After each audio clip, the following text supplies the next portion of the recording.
नमस्कार दोस्तों, आप सभी का हमारे चैनल पर स्वागत है। आज हम बात करने जा रहे हैं एक महत्वपूर्ण टॉपिक, जो कि है यदि आप भी किसी प्रकार का ऑनलाइन गेम खेलते थे, जैसे कि ड्रीम इलेवन, माई इलेवन सर्कल, बहुत सारे जो ऑनलाइन कंटेस्ट जिसमें ज्वाइन करते थे पैसे डाल करके, या फिर ऐसे फैंटेसी गेम जिसमें पैसे डाल करके पैसे कमाने के उद्देश्य से, तो वो सारे बंद हो चुके हैं। अब गवर्नमेंट ने एक बिल लेके आ गई है गवर्नमेंट, जो कि पास भी हो चुका है। तो इसके बारे में सारी चीजें बात करेंगे। यदि इसके बाद भी उल्लंघन करके कोई गेम्स खेलता है या फिर किसी गतिविधियों में शामिल होता है, या कोई जो प्लेटफॉर्म ऐसा है जो गेम किसी को खिलाने के लिए प्लेटफॉर्म देता है, तो उसके लिए भी जुर्माने का प्रावधान भी रखा गया है। तो आज के वीडियो में पूरा समझते हैं कि कौन कौन से प्रावधान रखे गए हैं, किस प्रकार से जेल और जुर्माना भी हो सकता है इसमें, और बहुत सारी चीजें इसमें बताई गई है। तो अपन एक एक करके अपन बात करते हैं आगे कि क्या क्या प्रावधान किए गए। तो सबसे पहले बात करूँ तो सेंट्रल गवर्नमेंट ये बिल लेके आई है, ऑनलाइन गेमिंग बिल 2025। ये बिल लेके आई है। इसमें बहुत सारे एप्लीकेशन जो कि बैन हो चुके पूरी तरह से।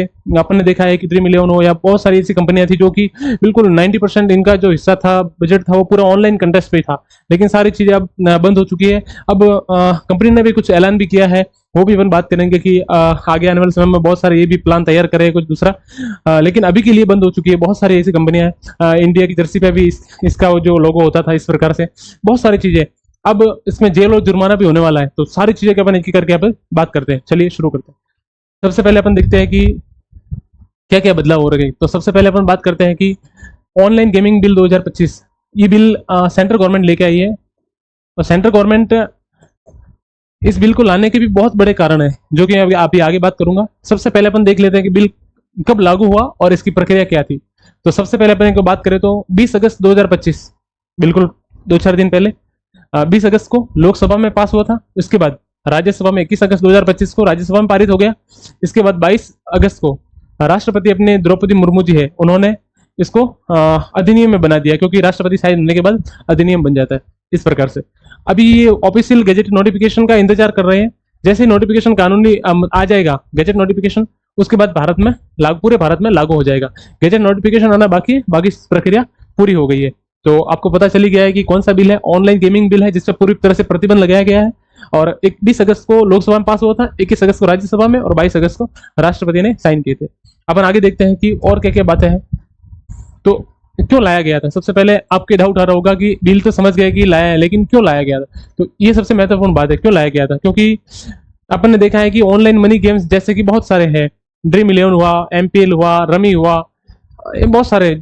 इनसे क्या हो रहा था कि बहुत सारे जो युवा है उनमें एक लत लग रही थी कि बार बार गेम खेले थे, पैसे मतलब बिल्कुल कॉन्टेस्ट पे कॉन्टेस्ट लगा रहे थे, और पैसों की बर्बादी हो रही थी। कहीं ना कहीं एक गवर्नमेंट को लगा कि ये बहुत गलत आदत हो सकती है, इसके लिए उसको छुड़ाने के लिए, और आने वाले समय में उन जो जिसको लत लगेगी तो फिर उसमें बहुत सारा वो उसमें पैसा बर्बाद करेगा। तो ये सोच भी थी गवर्नमेंट की। इसके बाद कर्ज और आर्थिक नुकसान, कर्ज और आर्थिक नुकसान, उस जो भी इससे लत लगती थी वो फिर बार बार कर्ज लेगा, या फिर कहीं ना कहीं वो आर्थिक रूप से परेशान होकर इसमें नुकसान करेगा। तो वही वो आर्थिक पैसे डालने वाली बात है। आत्महत्या के मामले में सबसे महत्वपूर्ण बात यही है कि यहाँ पे आत्महत्या बहुत ज्यादा बढ़ गई थी। आत्महत्या यानी कि पहले गेम्स में आप इन्वॉल्व होते रहोगे धीरे धीरे करके, फिर पैसे आपके जाते रहेंगे। उसके बाद एक समय के बाद क्या होगा कि आपके पास पैसे नहीं रहेंगे बिल्कुल, फिर उसके बाद बहुत नेगेटिव विचार आएंगे, आत्महत्या तक गवर्नमेंट ने सोचा है। तो बिल्कुल ऐसा भी होता है कि गेम में फंसने के बाद आत्महत्या भी करते हैं। तो ऐसे केस आने के बाद गवर्नमेंट ने इस पे डिसीजन ले लिया कि इसको पूरी तरह से बंद किया गया। तो धोखाधड़ी और अवैध लेन देन भी होता था इसमें बहुत सारा। तो ये सारे कारण है जिससे ये बिल लाया गया है। तो आपको समझ में आ गया है कि ये किस लिए ये लाया गया था। तो अपन आगे बात करते हैं कि बिल को लाने का कारण समझ गए हैं। अब आगे समझते हैं कि इसमें और भी कुछ बातें लिखी है। रियल मनी गेम्स पर रोक, यहाँ पे जो रियल मनी गेम्स है उसी पे रोक लगाई गई है। जो बाकी पे बहुत सारे जो ऐसे गेम्स है, ई स्पोर्ट्स वगैरह, वो चालू रहेंगे, लेकिन इसमें जो रियल मनी गेम्स है जिसमें पैसों का लेन देन होता था वो विकास करे, तो ऐसे गेम्स को बढ़ावा दिया जाएगा। बाकी ये रियल मनी जितनी भी होती थी गेम्स वाली, उसको पूरी तरह से बैन किया गया है। तो इस बिल्कुल आप ध्यान रखें, और इन बातों में कभी भी इस प्रकार गेम्स में आप नहीं आए।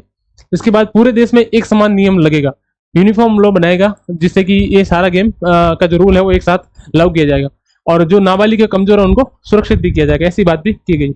इसके बाद अपन आगे चलते हैं कि क्या है, तो कौन क्या क्या शामिल है इस लॉ में। तो लॉ में जैसे कि नया नियम तो आ गया, लेकिन इसमें बिल में क्या क्या शामिल किया गया, तो मैं एक बार मैं आपको बता देता हूँ कि इसमें क्या क्या शामिल किया गया। सबसे पहले तो एक नियामक संस्था बनाई जाएगी।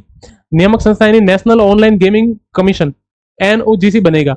एनओजीसी बनेगा और ऑनलाइन गेमिंग कमीशन बनेगा। लेकिन ये ई स्पोर्ट्स और जो चीजें शैक्षिक जो गेम्स है उन्हें बढ़ावा देने के लिए, न कि ये जो पैसों वाले गेम है उन्हें तो पूरी तरह से बंद किया गया है। ये लाइसेंस भी देगा, पंजीकरण भी करेगा और निगरानी भी करेगा कि कोई गलत गतिविधियों में शामिल तो नहीं है, कोई प्लेटफॉर्म ऐसा तो नहीं है जो किसी प्रकार से पैसों को प्रलोभन दे करके उन्हें फंसा रहा है। तो ये सारी चीजें बंद की गई है। इसके बाद गेम्स की कुछ श्रेणियां भी है, जैसे कि ऑनलाइन मनी गेम्स है वो तो पूरी तरह से प्रतिबंधित किया गया है। ऑनलाइन मनी गेम्स जितने भी थे वो पूरी तरह से बंद किए गए। किसी भी गेम में यदि पैसा, टोकन, इनाम की उम्मीद जुड़ी है वो सब बैन है। जैसे कि आपको पैसा को मिल रहा है, कोई टोकन मिल रहा है या इनाम को मिल रहा है, तो ये सारी चीजें जहां मिल रही है वहां पे पूरी तरह से उसको बैन किया गया। आप समझ ही गए हैं कि इसमें क्या क्या शामिल किया गया है। अपन आगे और देखते हैं, इसमें और भी है। इसके बाद ई स्पोर्ट्स को अनुमोदित किया गया है। जैसे क्रिकेट है, फुटबॉल है, शूटिंग है, जैसे कौशल आधारित प्रतिस्पर्धी गेम है तो उन्हें शामिल किया गया है कि आप इसमें सीख सकते हैं। तो लेकिन वो पैसों वाला पूरा ही बंद है।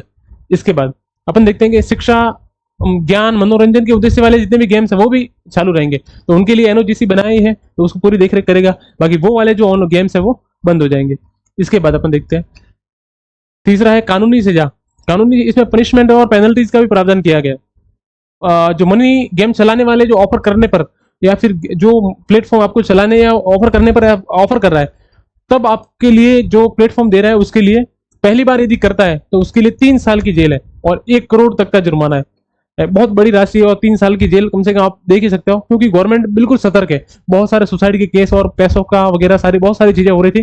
गवर्नमेंट ने पहली बार यदि किया है तो यदि वापस दूसरी बार दोहरा दिया, इसके बाद आपको 5 साल की सजा होगी और 2 करोड़ का जुर्माना होगा। बिल्कुल बड़े जुर्माने रखे हैं, क्योंकि गवर्नमेंट पूरी तरह से सख्त हो गई इन मामलों में। क्योंकि अपन ने भी देखा बहुत सारे ऐसे केस आ रहे थे जिसमें बिल्कुल पैसे ले ले करके उन्हें परेशान करके और गेमिंग में फंसा रहे थे। तो ये बिल्कुल अच्छा, गवर्नमेंट ने बहुत ही अच्छा पॉजिटिव कदम रखा है।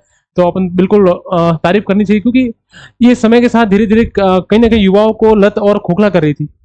इसके आगे अपन देखते हैं कि और क्या क्या है। तो जो विज्ञापन करेगा, तो विज्ञापन करने पर 2 साल की जेल या 50 लाख जुर्माना लगेगा। किसी ने विज्ञापन कर लिया, क्योंकि होता क्या था कि इसमें जैसे कि कोई एक्टर है आपका फेमस, या फिर आप किसी जो प्लेयर है उसको पसंद करते हैं, तो फिर उसी का आपको उसमें दिखाया जाएगा एड। तो फिर आप उसमें एड पर क्लिक करोगे तो फिर आपके सामने ये गेम खुलता था, गेम के चक्कर में आके आप पैसे गवाते थे। तो जो भी एड वगैरह भी इसका कोई करेगा, जैसे कि प्रमोशन वाले पेमेंट वाले गेम है उसकी, तो उसमें आपको 2 साल की सजा होगी और 50 लाख जुर्माना होगा।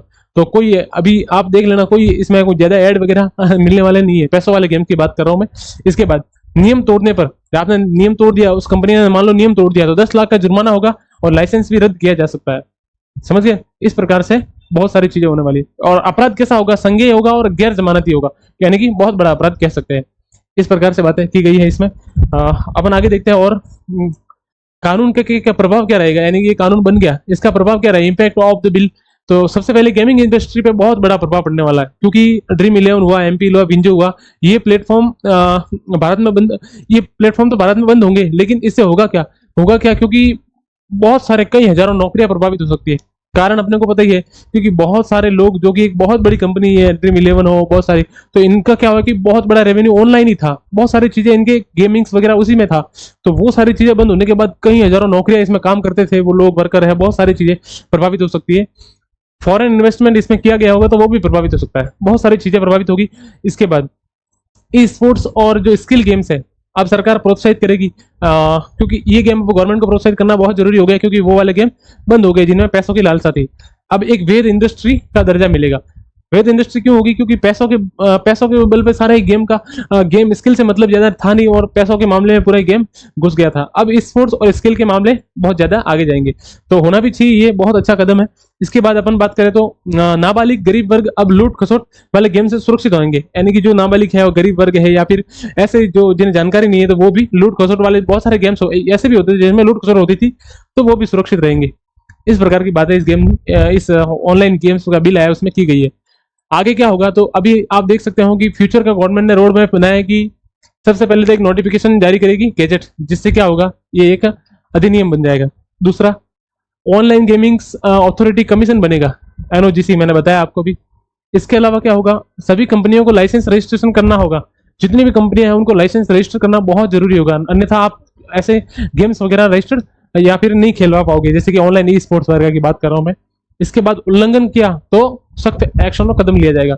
ये सारी चीजें हैं जो कि मैंने आपको बताई है। अब शॉर्ट ब्रीफ में भी देख लेते हैं एक बार आपके लिए क्या क्या है।